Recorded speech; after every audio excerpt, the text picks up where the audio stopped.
প্ৰথম আমাৰ অসমৰ 3 জেগাত নগাঁও, শিৱসাগৰ আৰু তেজপুৰ 5 জেগাত, গুৱাহাটী আৰু নলবাৰী এই প্ৰত্যেকটো অঞ্চলৰ প্ৰথম পদক্ষেপত 40 গৰাকীকৈ মহিলা আমাৰ শিডিউল কাষ্ট কমিউনিটিৰ অনুসূচিত জাতিৰ 40 গৰাকীকৈ মহিলাক মুঠ 200 গৰাকী মহিলাক এই প্ৰশিক্ষণৰ দ্বাৰা প্ৰশিক্ষিত কৰা হ'ব আৰু তেওঁলোকক প্ৰশিক্ষণত তেওঁলোকে সেই প্ৰশিক্ষণটো লোৱাৰ পিছত তেওঁলোকৰ প্ৰশিক্ষিত হিচাপে তেওঁলোক কিমানখিনি উন্নত হ'ব পাৰিলে তাৰো ৰিভিউ কৰা হ'ব আৰু সেই ৰিভিউ কৰা হ'ব আৰু তাৰ পিছত তেখেতসকলক এনেকুৱা ধৰণৰ ব্যৱস্থা যোগান ধৰা হ'ব আৰু এই 2 মহীয়া যি প্ৰশিক্ষণ হ'ব তাত তাঁতশালৰ বা এমব্ৰইডাৰী কৰা ঠিক সেইটো ৰিলেটেড সকলো কথাখিনি তাতে প্ৰশিক্ষণ দিয়া হ'ব। কথা হ'ল কি আমাৰ লক্ষ্য এইটো থাকিব যে পুৰণিকলীয়া যি ব্যৱস্থা তাত যদি আধুনিকতাৰ আমি কিছুমান হাই টেকনিক ব্যৱহাৰ কৰি সাধাৰণ আমাৰ বজাৰত চলিব পৰা অৰ্থাৎ বজাৰত চলিব পৰা মানে কি বুজায় যে সৰ্বসাধাৰণ ৰাইজে একচেপ্ট কৰিছে যে এইটো বস্তু ভাল লাগিছে বিচাৰিছে ঠিক তেনেকুৱা ধৰণৰ উন্নত মানদণ্ডৰ যাতে প্ৰডাক্ট আমি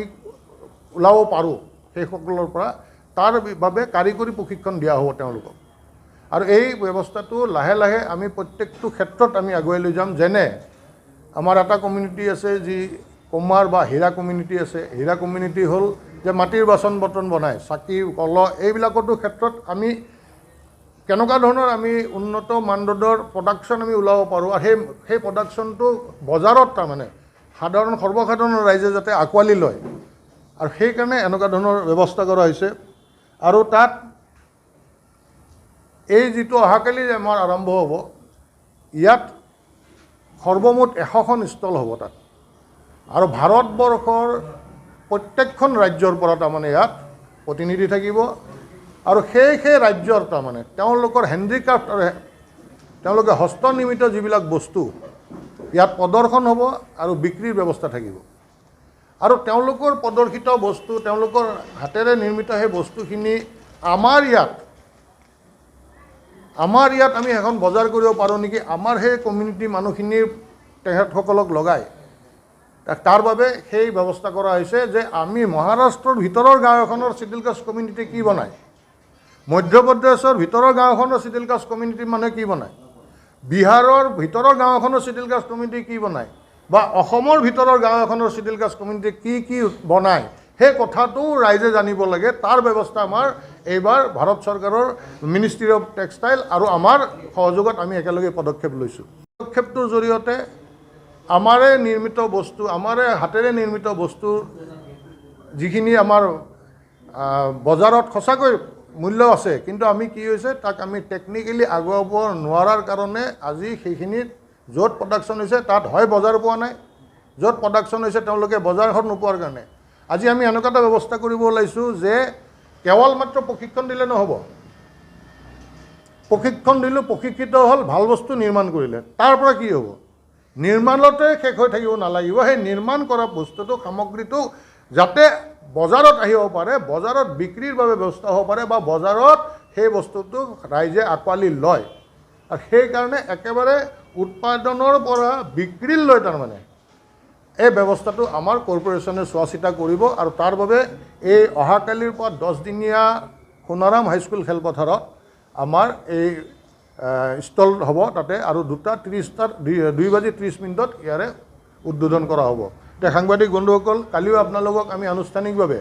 নিমন্ত্ৰণ জনাম উদ্বোধনৰ মুহূৰ্তত আৰু আপোনালোকক নিমন্ত্ৰণ এইকাৰণে জনাম যে কি কেনেধৰণৰ বস্তু উৎপাদন হৈছে সেই উৎপাদিত বস্তুখিনিৰ মানদণ্ড কেনেকুৱা তাৰ প্ৰয়োজনীয়তা সঁচা অৰ্থত আমাৰ আছেনে নাই সেই কথাখিনিও আপোনালোকে দেখিব পাৰিব আৰু সেইখিনি কথা আমি জনাব বিচাৰিছোঁ এইটো আপোনালোকৰ জৰিয়তে। আমাৰ ইয়াতে ক্ষেত্ৰ জৰীপ হ'ব, আমাৰ এই যিটো আমাৰ কালি এক্সিবিশ্যন হ'ব তাক গান্ধী শিল্প বজাৰ হিচাপে নামাকৰণ কৰা হৈছে আৰু এইটো হ'ব গুৱাহাটী, নগাঁও আৰু তেজপুৰ প্ৰত্যেকটাতে 100খনকৈ বিপণী থাকিব। তাতে আমাৰ নৰ্থ ইষ্টৰো তাৰমানে নৰ্থ ইষ্টৰো আমাৰ বাকী আন ৰাজ্য ত্ৰিপুৰা হওক মেঘালয় হওক নাগালেণ্ড হওক সকলোতে অলপ অলপ চিডিউল কাষ্ট কমিউনিটি আছে তেওঁলোকে কিবা নহয় কিবা এটাৰ লগত জড়িত আছে সেই জড়িত থকা সকলৰো কি কি উৎপাদিত বস্তু আছে তেওঁলোক কি কি অৱস্থা কেনেধৰণৰ এই কথাবিলাক ইয়াত ৰিফ্লেক্ট কৰা হ'ব প্ৰতিফলন কৰা হ'ব আৰু সেইকাৰণে অসমৰ ৰাইজৰ গুৱাহাটীবাসী ৰাইজৰ এটা সুন্দৰ সুযোগ এটা আহিছে এই 10 দিন বিভিন্ন গ্ৰন্থমেলা হয় বিভিন্ন মেলা হয় এক্সিবিশ্যন হয় কিন্তু এনেধৰণৰ এক্সিবিশ্যন চাগে আগতে হোৱা নাই যদি হৈছে মোৰ গুৱাহাটীবাসীৰ মোৰ হিচাপে মোৰ মনত নাই যে সমগ্ৰ ভাৰতবৰ্ষৰ প্ৰত্যেকখন ৰাজ্যৰ ভিতৰ অঞ্চলৰ চিডিউল কাষ্ট কমিউনিটিৰ দ্বাৰা হস্তনিৰ্মিত বস্তুখিনি ইয়াত কালি কৰা প্ৰদৰ্শন হ'ব প্ৰদৰ্শন আৰু বিক্ৰী এই দুটা বস্তু থাকিব সেইকাৰণে গুৱাহাটীবাসী ৰাইজকো আমি জনাব বিচাৰিছোঁ যে আহক তেওঁলোকে চাওক এটা নতুনত্বৰ বস্তু এটা পাব যে বাহিৰা ৰাজ্যত এই কমিউনিটিসকলৰ মানুহে কি কি কাম কৰি আছে কেনেধৰণৰ জীৱন নিৰ্বাহ কৰি আছে সেই কথাখিনি গম পাব তাৰ কাৰণে আজি আপোনালোকৰ জৰিয়তে আমি এই সংবাদ মাধ্যমৰ জৰিয়তে আপোনাৰ মানে ৰাইজ আমাৰ গুৱাহাটীবাসী ৰাইজ আৰু জনাব বিচাৰিছোঁ লগতে এনেধৰণৰ নগাঁও আৰু তেজপুৰতো হ'ব আমাৰ চিডিউল কাষ্ট হেৰিবিলাক আছে যে গাঁও থাকে তাত তাৰমানে কি হ'ল প্ৰথম অৱস্থাত আমি এনেকুৱা কৰিছোঁ যে একদম মানে একোৱে নাজানা নহয় ধৰক আগৰ পৰা অলপ কাপোৰৰ লগত জড়িত হৈ আছে তেওঁ তাঁতশালত কাপোৰ বুই মাত্ৰ এটা পুৰণা টেকনিকত কৰি আছে সেই কাপোৰৰ মূল্য মানে সিমানটা যিমান দাম পাব লাগে তেওঁৰ লেবাৰ হিচাপে ধৰক কাপোৰ এযোৰ বওঁতে যদি 5 দিন যায় 5 দিনত তেওঁ এটা সাধাৰণ লেবাৰ চাৰ্জ তেওঁ নহয় তাৰমানে তেওঁলোকক আমি বাছনি কৰি আনিছোঁ যে তেওঁলোকক আমি এটা এই টেকনিক ডিজাইন তাৰমানে এই দুটা তেওঁলোকক আকৌ ট্ৰেইনিং দিয়া যাব ট্ৰেইনিং দিয়াৰ পিছত আকৌ আমি তেওঁলোকক সেই ইনষ্ট্ৰুমেণ্ট তাৰমানে তাঁতশালো হ'ব পাৰে মেচিনো হ'ব পাৰে সেইসকলক আমি তাৰমানে প্ৰভাইড কৰিম আমি তেওঁলোকক প্ৰদান কৰি তেওঁলোকে আফটাৰ প্ৰডাকশ্যন সেইটোৰ ওপৰত আমি ক্ষেত্ৰীয় জৰীপ হ'ব সেইটো 5 মাহৰ পিছত তাৰমানে 3 মাহৰ ট্ৰেইনিং থাকিব 3 মাহৰ ট্ৰেইনিঙৰ পিছত সেই বস্তুটো আমি প্ৰদান কৰি মেচিন হওক তাঁতশাল হওক প্ৰদান কৰি সেই টেকনিকটো তাত মানে কেনেকৈ ধৰণৰ কৰিছে আমাৰ প্ৰশিক্ষক থাকিব আৰু তাৰপিছত উৎপাদিত সামগ্ৰীটোৰ ডিজাইনটো কেনেকুৱা হৈছে ইয়াৰ ওপৰত আকৌ ক্ষেত্ৰীয় এটা হেৰি হ'ব মানে জৰীপ হ'ব আৰু ক্ষেত্ৰীয় জৰীপ হোৱাৰ পিছত আমি এইটোক আৰু আগলৈ তাৰমানে কিমান আমি ছাকচেছ হ'লোঁ কিমান নহ'লোঁ তাৰ এটা আমাৰ নিজৰ ভিতৰত এটা ৰিভিউ হ'ব লাগিব কাৰণ আমি কৰিলে নহ'ব তাৰ আউটপুটটো ভাল হ'ব লাগিব পজিটিভ হ'ব লাগিব আৰু এইটো আমি প্ৰথম কৰিবলৈ গৈ আছোঁ আছাম ষ্টেট ডেভেলপমেণ্ট কৰ্প'ৰেশ্যন আমি প্ৰথম কৰিবলৈ গৈ আছোঁ মিনিষ্ট্ৰী অফ টেক্সটাইলৰ পৰা কিন্তু গোটেইখিনি ইয়াত চোৱা চিতা আমি কৰি আছোঁ তে আমি কিমান দূৰ ক'ত খুটি নাটি মাৰি কৰিব পাৰিছোঁ নোৱাৰিছোঁ আমাৰ সেই 5 মাহৰ এই 3 মাহৰ পিছত 5 মাহৰ ভিতৰত ক্ষেত্ৰীয় জৰীপ কৰি উঠি আমি মানে আগলৈ আমি পদক্ষেপ আমি ল'ম আপোনাৰ হ'ব নগাঁও শিৱসাগৰ গুৱাহাটী তেজপুৰ নলবাৰী এই 5টা স্থানৰ পৰা প্ৰশিক্ষাৰ্থীক আমি অনা হ'ব আৰু গান্ধী শিল্প বজাৰ হ'ব এই দুইটাই আমি ক্লাব কৰি লৈছোঁ এটা প্ৰশিক্ষণো হৈ থাকিব পেৰেলেলি আৰু গান্ধী শিল্প বজাৰৰ নামত ভাৰতবৰ্ষৰ বিভিন্ন স্থান আৰু অসমৰ বিভিন্ন স্থানৰ পৰা উৎপাদিত সামগ্ৰীৰ মেলা মানে প্ৰদৰ্শন আৰু বিক্ৰী হ'ব সেইটো 3টা স্থান হ'ল এটা হ'ল নগাঁও গুৱাহাটী আৰু তেজপুৰ এইকেইটা আৰু ক্ষেত্ৰীয় জৰীপ হ'ব 2 মহীয়া এই 2 মহীয়া ক্ষেত্ৰীয় জৰীপ হ'ব তাৰমানে হোৱাৰ পিছত আমি কিমান ছাকচেছ হ'লোঁ নহ'লোঁ আমি কিমান ইয়াৰ পৰা আমি অৰ্থাৎ আমাৰ যাক আমি প্ৰশিক্ষণ দিলোঁ কিমান আমি ছাকচেছ হ'লোঁ নহ'লোঁ তাৰ ওপৰত আমি এটা জৰীপ কৰিম আৰু অনাগত দিনত আমি পদক্ষেপ গ্ৰহণ কৰিম বজাৰ নামাকৰণেৰে ministry of handloom government of India আৰু অসম অনুসূচিত জাতি উন্নয়ন নিগমৰ সহযোগত আমি অহাকালি সোণাৰাম ফিল্ডত দিনৰ 2:30 বজাৰ পৰা এইটো উদ্বোধন কৰা হ'ব আৰু 10 দিনীয়া এক প্ৰদৰ্শনী আৰু বিক্ৰী ইয়াতে গুৱাহাটীবাসী ৰাইজক বিশেষকৈ অসমৰ ৰাইজক এটা অনুৰোধ জনাম এবাৰ আহক মানে ভাল কথাটো হ'ল যে সমগ্ৰ ভাৰতৰ মহাৰাষ্ট্ৰ হওক মধ্যপ্ৰদেশ হওক বিহাৰ হওক UP হওক আৰু উত্তৰ পূৰ্বাঞ্চল আৰু অসমৰ ভিতৰুৱা অঞ্চলৰ চিডিউল কাষ্ট কমিউনিটিৰ দ্বাৰা উৎপাদিত সামগ্ৰীৰ এখন মেলা হ'ব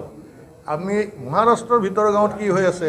মধ্যপ্ৰদেশৰ ভিতৰৰ গাঁৱত কি হৈছে তামিলনাডুৰ ভিতৰৰ গাঁৱৰ চিডিউল কাষ্ট কমিউনিটিয়ে কি বস্তু উৎপাদন কৰি আছে এই কথাখিনি আমি আৰামত গুৱাহাটীত আমি চাব পাৰিম অহাকালি দিনৰ 2:30 বজাৰ পৰা 10 দিনলৈ সেইকাৰণে ৰাইজক অনুৰোধ কৰিছোঁ যে আমাৰ এই যি প্ৰচেষ্টা যে আমাৰ গাঁৱৰ ভিতৰৰ দুখীয়া শিপিনীক আনি তেখেতসকল উন্নত প্ৰশিক্ষণ দি উন্নত মানদণ্ডৰ ডিজাইনেৰে যাতে বজাৰত তেওঁলোকে খোপনি পুতিব পাৰে, বজাৰৰ কম্পিটিশ্যনত তাৰে তেওঁলোকে আগত দৌৰিব পাৰে, তাৰ এক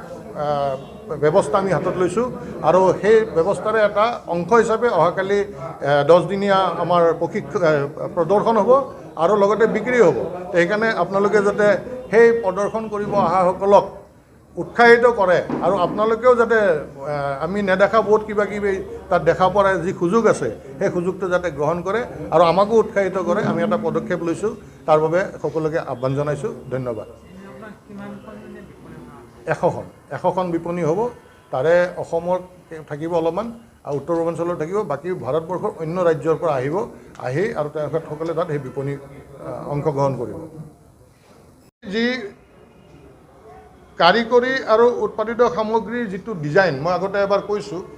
যে এই ডিজাইনৰ ওপৰতো তাৰমানে আমাৰ খুব গুৰুত্ব প্ৰদান কৰা হ'ব। আৰু আমাৰ এই প্ৰক্ৰিয়াটো এইবাৰ আমি হস্তশিল্পতে ৰাখিছোঁ, কিন্তু আমাৰ লাহে লাহে আমি বেম্বো এণ্ড ক্ৰাফ্টত আমি গুচি যাম, আমি মাটিৰ উৎপাদিত সামগ্ৰীৰ ক্ষেত্ৰত গুচি যাম, মৎস্য উৎপাদনৰ ক্ষেত্ৰতো আমি যাম। কাৰণ আজিকালি প্ৰিজাৰ্ভ কৰি থৈ কেনে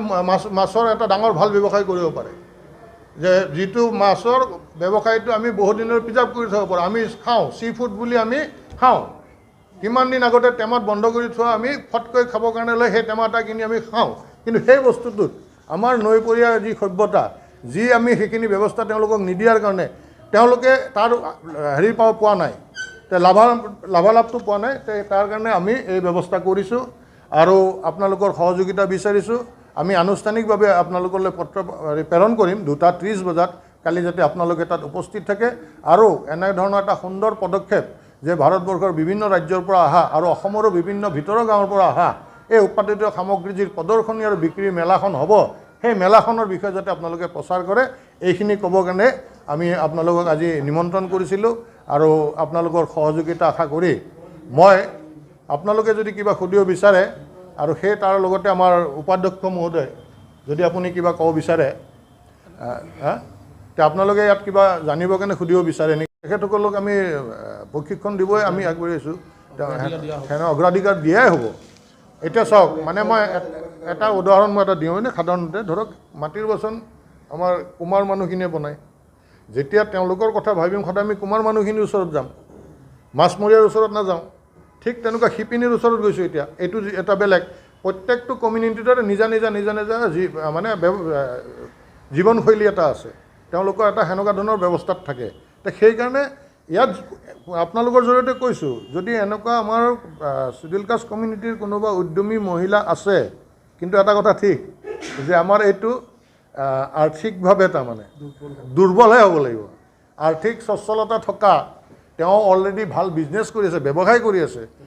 তেওঁৰ এখন ডাঙৰ বজাৰ আছে, ভাল দোকান আছে, তেওঁৰ লাখত কৰোৰত ইনকাম কৰি আছে, সেইটোত নহয়। যি একদম আৰ্থিকভাৱে সচ্ছলতা নথকা, একদম খুব কষ্টত জীৱন নিৰ্বাহ কৰি আছে, যাৰ যোগাৰ সূতা